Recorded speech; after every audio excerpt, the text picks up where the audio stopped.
Hi and welcome to Nonprofit Nuggets. Today I'd like to describe a concept that will help top-level managers decide how best to spend their time.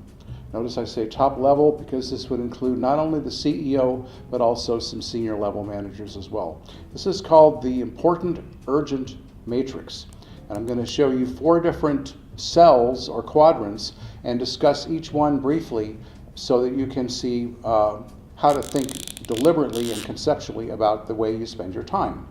I know in most cases, particularly for a CEO, that's not really a problem. Most CEOs feel that they are overburdened and they have way more to do than they can possibly do in the average 8 or 9 hour day. Well, actually that makes this matrix even more important to think about because it helps you avoid frivolous activities. So let's get started.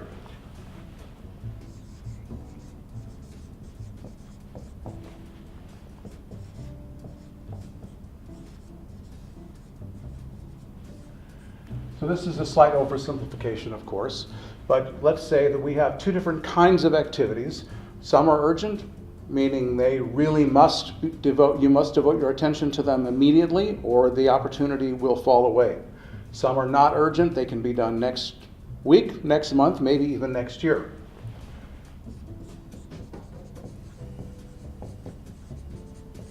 Some activities are important.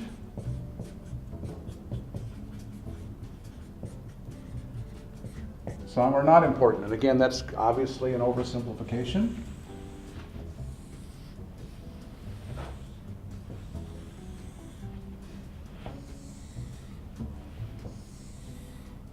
Okay, voila, we have a 2x2 matrix. And we're going to say, let's call that quadrant 1, quadrant 2, quadrant 3, and quadrant 4.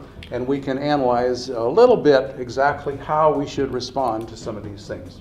Now, some of these are obvious. Let's go to quadrant 4 first, strangely enough.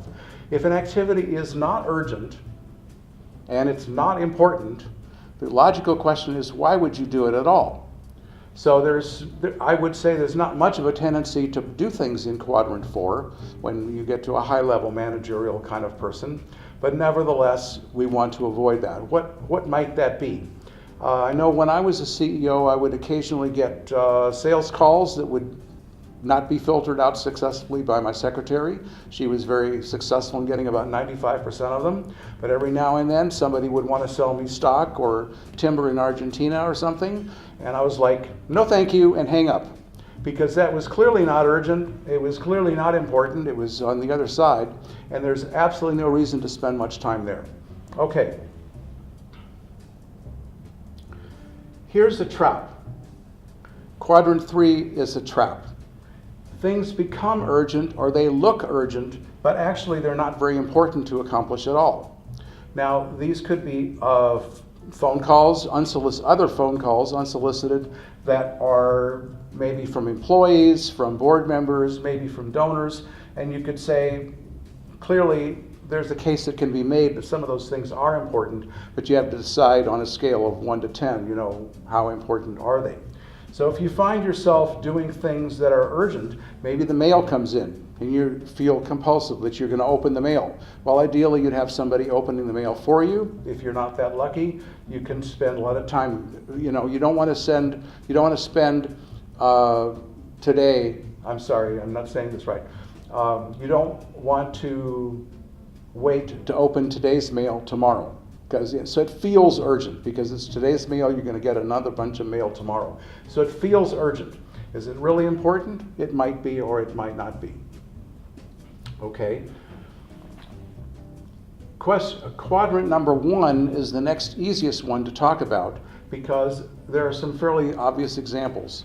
Let's suppose that you have a fundraising proposal that's due on a Friday afternoon at 5 o'clock. It's now Monday morning or maybe Wednesday afternoon. This is clearly urgent because you need the money, you want to send that fundraising proposal in, and if you miss the deadline, you miss it and you simply can't bring it back. It's clearly important because your organization needs the money. This is where CEOs and top-level managers should be spending most of their time, in quadrant number 1. And I encourage those of you viewing the video to take a look at your own organization and your own behavior and classify what you typically do and see whether it is urgent and important or whether it falls into one of these other quadrants. This is one of the most difficult, quadrant number 2. These are examples that are typical of what a good CEO is going to be doing. A good CEO has a time horizon of perhaps 6 months, a year, maybe even 2 or 3 years. Ideally, the larger the organization and the higher level position a manager has, the more likely they are to think in terms of long-term scenarios. So if you're thinking about what's going to happen in 3 years, clearly that's not urgent because you could be thinking about it tomorrow, and 3 years is still 3 years off. But is it important? Yes, it's terribly important. Somebody has to do strategic planning. Somebody has to think about how do we best portray the organization to our public?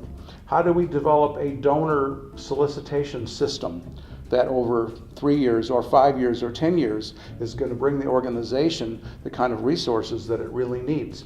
These things are important but not urgent, and so it's going to take some willpower, some clear thinking on the part of the CEOs and other senior level managers to make sure they spend a requisite amount of time in quadrant number 2.